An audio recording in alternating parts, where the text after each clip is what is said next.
Hey everyone, David C. Anderson here, coming at you from the Knife Center, and I'm here to tell you why these are the best pocket knives of 2022. Let's check them out.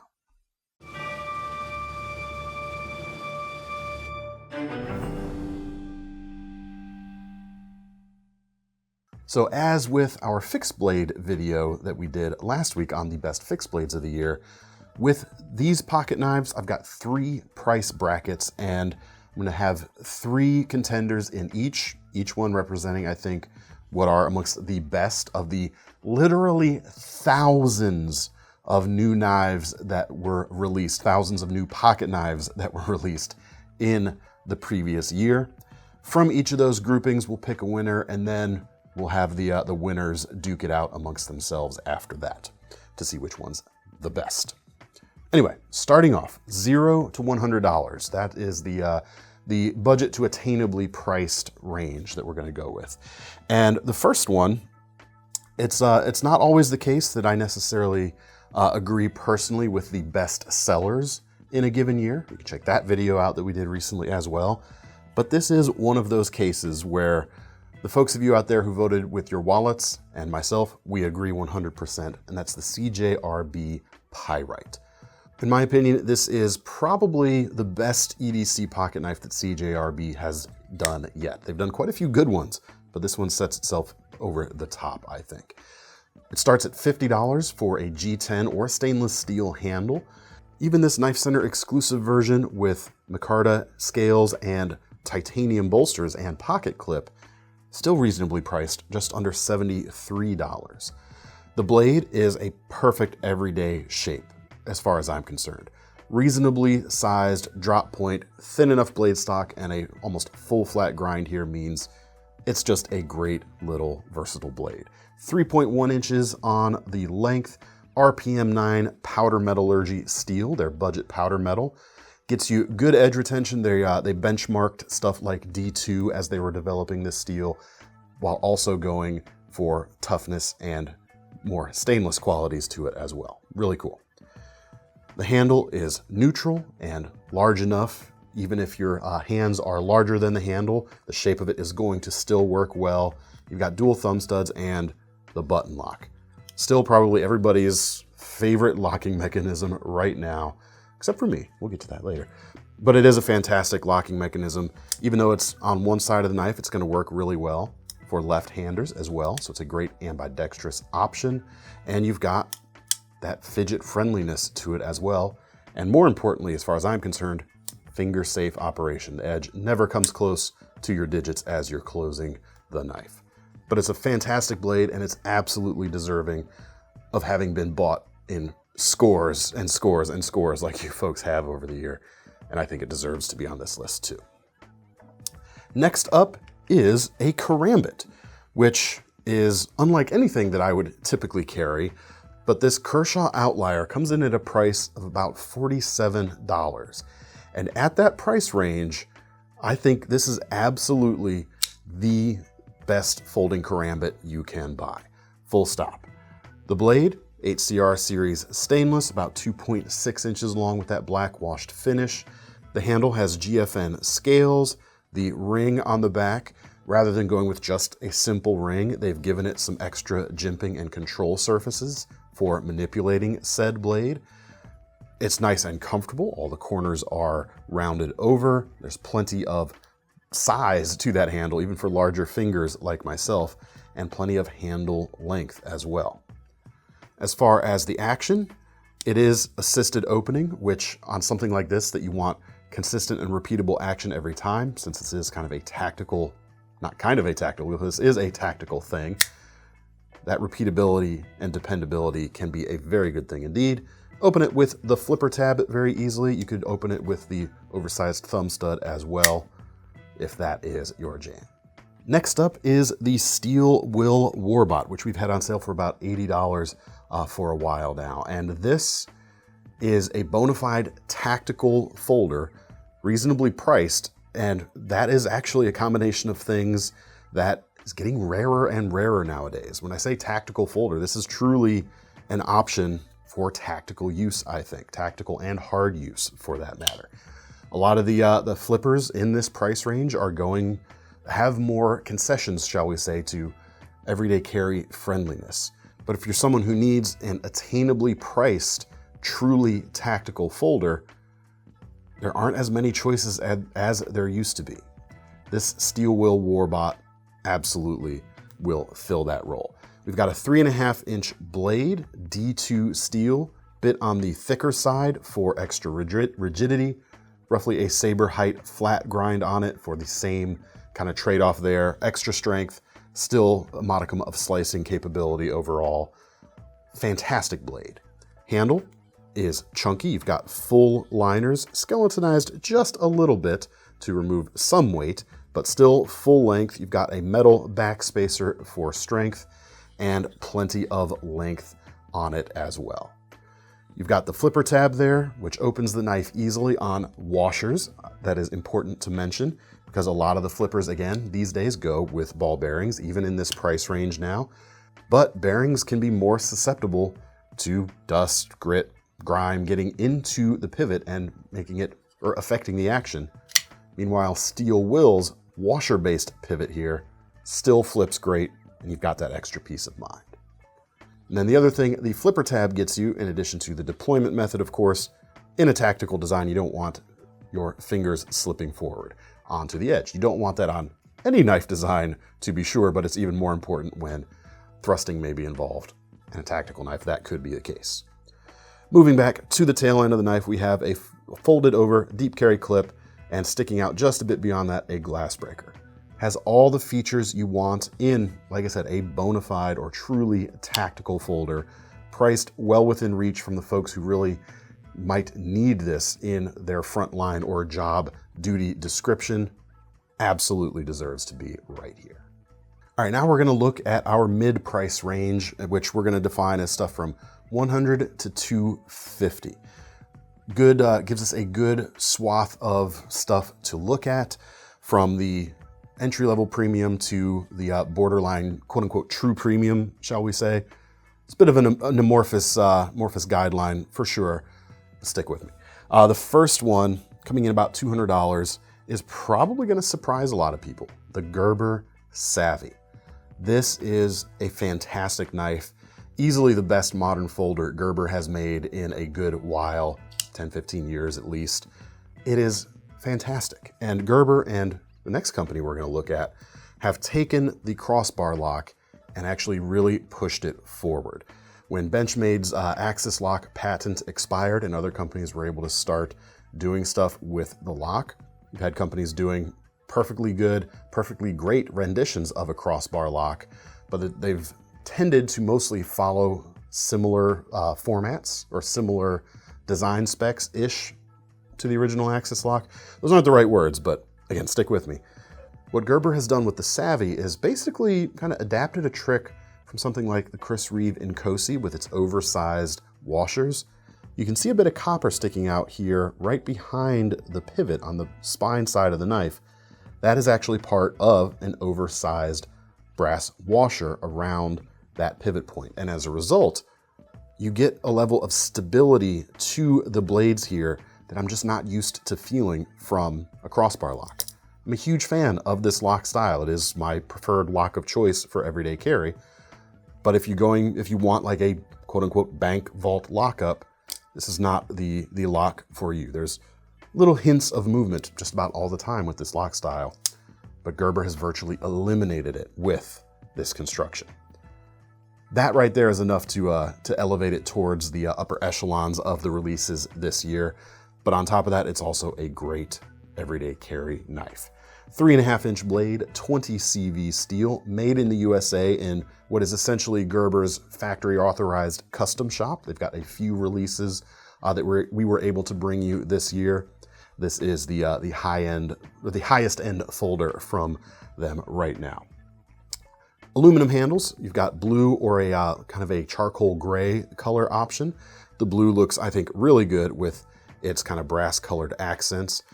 The crossbar lock here, Gerber calls it their pivot lock, is fully ambidextrous, it's finger safe and fidget friendly, everything you love.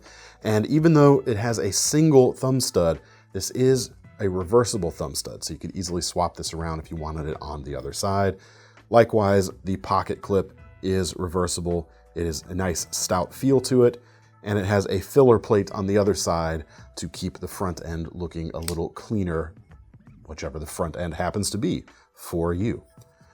Very cool. There is also, for about $50 more, a carbon fiber version, which you can see here. Same pivot construction, same steel, same blade shape and all that. I think the aluminum is probably the way I would go if I were carrying one, just because you get pretty much the same feel between the two, just a little bit less weight on the carbon fiber. If carbon fiber is your look though, I go for that. The aluminum is hard to ignore with this knife. Next up is another boundary pushing, crossbar locking folder, the Kizer Drop Bear. And the reason I say this is a boundary pushing design is not so much for the shape overall itself, but their iteration of the crossbar lock.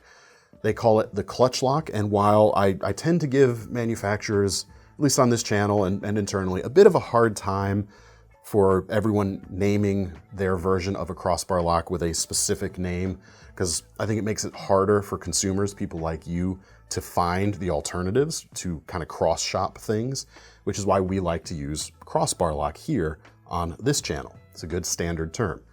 However, with Kizer, calling it the clutch lock, they might be one that I'd be willing to let them slide a little bit, because they actually do some things very differently underneath.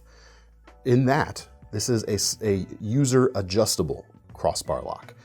Each side has 5 little holes in the liner here where you can adjust the spring tension on the lock bar. You can adjust each side independently.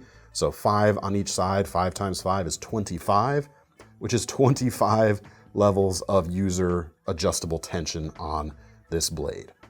However, I will say this one right here, the base version with aluminum handles and a 154 cm blade for about 120 bucks is mine. This is a personal carry of mine. And it flips phenomenally, and I've not even pulled the scales off to see where the springs are on that 5 on each side. I think they put them right in the middle, right out of the package, but I'm not sure. I'm not even inclined to figure out because the action is just superb. As for the rest of the knife, this was a great design for them to debut this lock on. I kind of think of this as a bit of a cross between something like a Benchmade bug out and a Wee Banter. It's got kind of a bug out profile, a bit more of a bug outish profile, I should say. The crossbar lock certainly reinforces that, and the blade shape a bit as well. But like the Banter, it has a blade length under 3 inches and a handle that feels much more substantial than a quote-unquote small knife should, or usually does. And it gives you a knife that can push a little higher, kind of that small but mighty category that we've talked about here before. Really, really fantastic. The other cool thing is it's hard to do a new drop point blade shape that stands out. I mean, look at the Pyrite that we looked at before. It is a fantastic drop point blade shape, but it's not unique. It doesn't really stand out. The Drop Bear, it's a fantastic drop point shape too, and yet it does stand out in a good way. The geometry is very nice, higher flat grind, appropriately thin or thick blade stock depending on how you look at it. The tip actually goes a little bit lower than the center line. In a way, it's a bit like, would be a good pair, shall we say, to some of the Victorinox Swiss Army knives out there. The blades kind of follow a similar ethos. I even like the full run of jimping on the spine here. It goes almost all the way to that small swedge at the tip. Means they don't even have to consider where the best placement for the jimping is, because everyone's going to hold the knife a little bit differently. No matter how you hold it here, you're always going to have that little bit of extra texture on it. Index finger, thumb, no matter what, that's a really cool thing. Now there's a couple new versions that have just hit the market that take this design even further, going with some upgrades. This is the most expensive right now, coming in about $219 with an L-Max blade, stonewashed rather than satin finished, and a fat carbon handle scale. Very, very cool. There's a 20 CV and fat carbon option available right now as well. And they upgraded the reversible deep carry pocket clip on this one. It has a machined quality to it, makes it a little more comfortable in hand. The way, or the place where your fingers are going to wrap around is nice and smoothed over. Just an excellent design. Overall, feels great. And then one more cool thing, even without the oversized washers like the Gerber, there's a level of stability to this blade that, again, I'm just not used to feeling from a crossbar lock, which is fantastic. The next one in our mid-priced range is the Buck 112 Ranger Sport. Comes in about $130 right now. Or what I like about this list right here is we have the Gerber and we have the Buck, both kind of, at this point, we'll call them legacy companies, for example. And they're still pushing stuff forward at this point, but in a very different way. The Gerber, obviously, with their crossbar lock, 20 CV, feels very, very modern and very, I don't want to say divorced from the stuff they used to do, because it is very, similar in ways to like the fastball from a few years ago. But they're pushing forward with kind of new stuff. Whereas Buck, although they're doing some of that as well, their most successful stuff right now, I think, is the updated classics. It started with the 110 and 112 Slims from a few years ago, and they've continued to iterate and do cool new things with that classic platform. The Sport series this year is my favorite, and in fact is the first more expensive Buck knife that I've personally bought in quite a while. I own one of these 112 Sports, and it's fantastic. I like it even better than the 110 Sport, which is a little larger. Something about this form factor, this size on this version of the knife feels phenomenal. But with the Sport series, they've essentially taken the classic dimensions without slimming it up or modifying the blade at all of those classic folding hunters and made them more convenient to carry nowadays. Dual thumb studs right there that are nice and chunky allow you to very easily open the knife one-handed. You've got the same hand-filling grip as the originals, which, like the Kizer, makes this kind of a small but mighty contender. Aluminum for the base of the handle lightens things up a bit over the brass of the originals, and micarta on the handle scales updates things a bit, gives you a little bit more texture as well. Very, very cool. And then last but not least, a deep carry pocket clip on the right side. I kind of wish they made it reversible, because everything else on the knife is symmetrical for left-handed users. So it's maybe a little bit of a miss right there, but it is deep carry at least and works very well. But it is a fantastic knife. It's been a great knife since they released the 112 about 50 years ago. And with this, it's still keeping up with the times. Even has an adjustable pivot and removable inlays on it. Very cool indeed. All right, next up is our Sky's the Limit category, 250 and up. And it's interesting, two of my picks this year push the materials front forward. The second, or the third of the two doesn't really, because it's an OTF. It's kind of different. We'll start with that.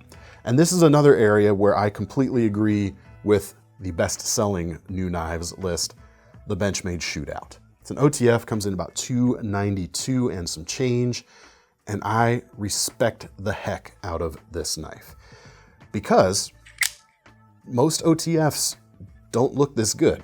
What I mean by that is, from an ergonomic and a hand feel in the hand standpoint, most OTFs are, by their very nature, a little blocky, which is fine. Those knives work excellently. This handle is truly designed to be held. You've got contouring where you want it. You've got an ergonomic shape, a shape that is going to help you hold onto it very, very nicely indeed. And a cool material here. I shouldn't say this isn't pushing the materials front forward, but we have CF Elite, which is a carbon fiber reinforced nylon. Combine that cool lightweight handle material, lightweight and excellently shaped handle, with the Crewwear blade here, which is nice and thin. They can get away with that because Crewwear has an excellent amount of toughness to it. It's going to slice better as a result of that thin nature, and the whole knife is going to be way more lightweight when combined with that lightweight handle material. We're coming in at about 2.8 ounces for a 3.5-inch bladed OTF. That is an astonishingly lightweight design. Very, very cool indeed. Great blade steel, great color combination I think here. You've got a reversible pocket clip, makes the knife completely ambidextrous since you have a side mounted switch, of course. Glass breaker there at the tip. Very, very cool. This is just very, very cool. Like I said, I respect the way Benchmade went with this. Even if it weren't a lightweight design, just the fact that they've given an OTF an honest-to-goodness handle immediately is a win in my book. Next up, and this is one that's probably going to be on a lot of folks' list this year, is the Tactile Knife Company Rockwall TS. Comes in about $300, made in Texas, and it is just kind of taken the YouTube knife sphere by storm this last year, I would say, because it's quite frankly pretty darn cool and built exceptionally well too. Materials are titanium for the handles. The standard version has its very finely milled texturing going on that Tactile on the pen side is very famously known for on their writing implements. We've also got our KnifeCenter exclusive with the gun stock milling pattern that gives a different spin on a very cool knife. This knife is also using the, let's just say it, the hottest blade material since it was released or announced a year and a half ago, and that is CPM MagnaCut steel. It is tough, it is stainless, and it holds an edge a good long time in a high level of marks of all three categories that no other steel has managed to hit before. Very, very cool. There are tougher steels, yes. There are knives, or there are steels that will hold an edge longer, yes. But one of those three categories is going to suffer in the trade-off for those enhanced properties in those other steels. This one just does it all, quite frankly. That's the consensus anyway. The blade is pretty nice too, the way they've rendered it here in that MagnaCut. 3 inches long, just simple penknife styling in a way. High flat grind, nice and thin, very slicey overall. The knife feels great in the hand for such a kind of narrower, smaller, almost executive style design. We've got an inset liner lock and a deep carry pocket clip, single-sided in this case. And check out that profile when closed. That's what I mean. It's got a bit of that executive thing. Real slim when closed, nice and narrow profile when open as well. We've got thumb studs on each side for easy opening, ball bearings in the pivot. Gives it a nice popping snap action as you open it. And finally, we have the Sandrin Monza folder. Italian-made knife, and this uses, for its blade material, a tungsten carbide, polyhedral tungsten carbide material. As a result, you've got something that is very hard and is going to hold an edge super, super long, the way they've put this stuff together. And whereas most tungsten carbide material can get very, very brittle, Sandrin's process manages to keep toughness in this blade. It's not going to be as tough as MagnaCut or some of the strong, tough steels out there, but this is tough enough where you can actually feel not afraid to use it day to day. And it's also a very expensive material. This base model right here comes in at $400, and because the blade material is so expensive, they go as thin as they can while still keeping the strength and usability. As a result, despite it not looking like it has a very high grind, this is a little laser beam of a blade. It just goes through very, very nicely. The raw finish on the side is a part of their machining process, but like a good stonewash finish, your scratches, if you happen to be able to scratch this material through use, they're going to blend in a little bit. But there's 2 handle versions right now, milled titanium with a similar milled texture to that Tactile, which is kind of cool, and a zirconium version for about $100 more. So $400 and about $500 for either one of these. The zirconium certainly has the fancier aspect down. Folks really dig that material. The color on it is good. You got a really cool charcoal texture or charcoal look to that material. But I prefer the slightly lighter titanium myself on this one. As for the rest of it, you've got a deep carry clip. I think this is a cast metal clip. I don't think it's actually milled out, but you get deep carry and a robust pinch point. It is reversible. And that reversibility is especially appreciated because this is a completely ambidextrous knife. Dual thumb studs and an ambidextrous, fidget-friendly, finger-safe lock in the recoil lock here. A spin on the Snex Super Lock, I believe. Really, really nice. It's got a little bit of a wider bar versus something like the Sandrin Torino, which was released previously. Some folks didn't like how narrow the lock bar was on that. You got a little bit more there, a little bit easier to maneuver even without jimping there on the front of it. Very, very cool. It's strong, keeps your fingers out of the way, is very easy and fun to use. And I just love the profile overall. The blade itself even reminds me a little bit of something like a Sebenza. Very, very cool. All right, let's pick some winners now. And here's where I have to get a little choosy. Right up front though, all of them, like I said, are good. There's a reason I wanted to show them all to you in this video, is because they're all deserving of attention and I think dollars. I've bought a few of them myself this year. But there's gotta be a winner from amongst the thousands of new pocket knives this year. One of them's not a folder, as you can see here. Let's start with the budget side of things. I think for most folks, the karambit is gonna be a little niche. So we'll take the karambit out of consideration for the $1 to $100 section right now. Now between the Pyrite and the Warbot, here's where things get a little tricky, but I think I know why I'm gonna pick the winner. And it comes down to the difference in the choils on each of these knives. On a larger knife, like the Warbot, even more so on bigger fixed blades, I would say, being able to kind of get up there, whether with a fingertip or a full choked up grip, is more advantageous than on a smaller knife. It can balance things out a little bit, allow you to fight the tool less if you need kind of a choked up grip on a blade. I don't really think that's as necessary on a knife like the Pyrite. If I had one criticism of this, it would be, I might have liked just a little bit more edge right there, because the choil itself is a little bit small, especially for my fingers, and you don't really need it, I don't think. So a little bit more edge, I think I would have appreciated. Even though the Pyrite feels nicer, feels better put together even, or feels, I shouldn't say better put together, feels more premium than the Warbot, even the $50 versions of it. And because of that, I'm gonna say that the steel wheel Warbot is, in my opinion, the best affordably priced folder of the last year. It is fantastic. I thought for sure I was gonna pick the Pyrite, because at the end of the day, I would prefer to carry the Pyrite over this most days. But I think this is just more deserving of the win in this case. Good on them. All right, now for the 100 to 250 price range, price bracket. Again, all of them are good, but I'm gonna have to pick nits to find a reason to eliminate some. And the first is gonna be the lack of a reversible clip on the buck.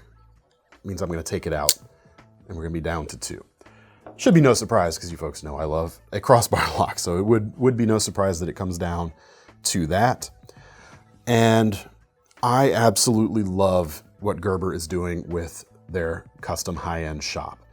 They're pushing Gerber's product forward. They're building it in the USA, doing a phenomenal job.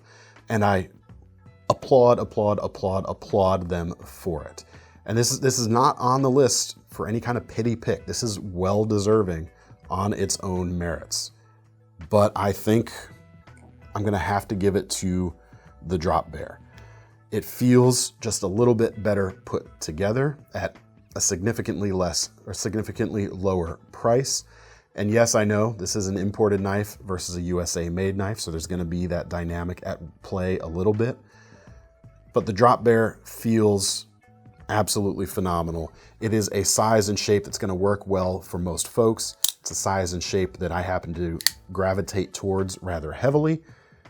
And this is just beginning, this model. It's very recently out, and we're gonna see a lot of cool things from this in the future. The blade, like I said, looks distinctive. The blade on the Savvy is great, but it's not as fresh feeling as the Kizer. So I'm gonna make the Drop Bear the mid-price pick. Whether you choose the fat carbon or the aluminum, it's up to you. I'll leave them both on the table here for the moment. All right, now for the price no limit production folders. I should have mentioned that, I didn't before. Production pocket knives. One's not a folder, again. This list is not talking about customs. That would be a whole nother can of worms, so to speak. This is one where I'm still struggling to decide which one I like best. If we're going by how I voted with my dollars, it would be the Rockwall, because I have purchased, actually purchased 3 of these knives within the past year, but that's a story for another day. It is excellent. It is a well-designed folder at a well-designed size. Again, a size that I happen to really gravitate towards. I don't know. The Shootout, all right, I do have one nit to pick with the Shootout. The texture is a bit aggressive, and in and out of the pocket, it can feel just a little grabby. So the Shootout is out. It shoots out. Now we're down to 2. The Tactile Rockwall and the Sandrin Monza. I feel like if you ask me tomorrow, it might be a different answer than I have today. The Monza has stuff going for it that I truly appreciate. The finger safeness is a huge deal to me. The fidget friendliness is a bonus too. I wish I could declare both of them the winner, quite honestly. But today, gun to my head, and because I spent my own money on it, and because it's more of a known quantity on the blade material itself, I guess I got to go with the Rockwall. And it kind of annoys me because I think a lot of folks are probably going to put this near the top of their list this year, and I never want to like do what everyone else is doing, but I like it. So that's going to be it. All right, now we're down to 3. We have in the budget price range the Steel Will Warbot. Fantastic, attainable, truly tactical knife. In the mid-price range, we have the Kizer Drop Bear, a new, distinct, and yet instantly familiar profile and a great new evolution of the crossbar lock. And we have the Tactile Rockwall, a new entry into high-end production in the United States with a very good design and very good materials overall. Now, I would love to know your folks' winners or your folks' picks from this list for each category, but also which one of these 3 you think would take it. And I can't give you a specific logical reason why I think this is going to be the winner for me this year, but it is just a feeling of being right. I gotta go with the Kizer. There it is. Great new spin on the lock. Like I mentioned, you've got a distinctive blade shape and something that has been resonating very well right off the bat with this knife. It has a great feel in the hand. It has one of the best feeling actions on a crossbar lock I have ever felt. You folks know I love Hogue's crossbar lock. I've often pointed to them as the benchmark nowadays. Man, this one is right up there. I will relay a story with this knife right here. I was carrying it for about a week. Week after, I went back to my bug out, which is one of probably my most frequently carried knife apart from anything else. And it is well broken in. It is smooth. It flips and flicks so well. But next to this, it felt like a step backwards. It didn't feel as smooth, as fluid as this knife did right out of the box from just 1 week of carry. Congratulations, Kizer, with your drop bear. That is my pocket knife of the year. All right, folks, let me know your thoughts. Tell me why I'm wrong or right. Let me know what your favorite pocket knife of 2022 was down in the comments below. In the meantime, if you want to get your hands on any of my picks right here, check out the links in the description and they'll take you over to KnifeCenter.com. And there's still time to get some stuff for Christmas, and whether you're getting something for yourself or someone else this time of year, either way, you get to keep the points on our Knife Rewards program, which means you've got some free money to spend on a future purchase. I'm David C. Anderson from the Knife Center. Thanks for a very successful year, everyone. Again, see you next time.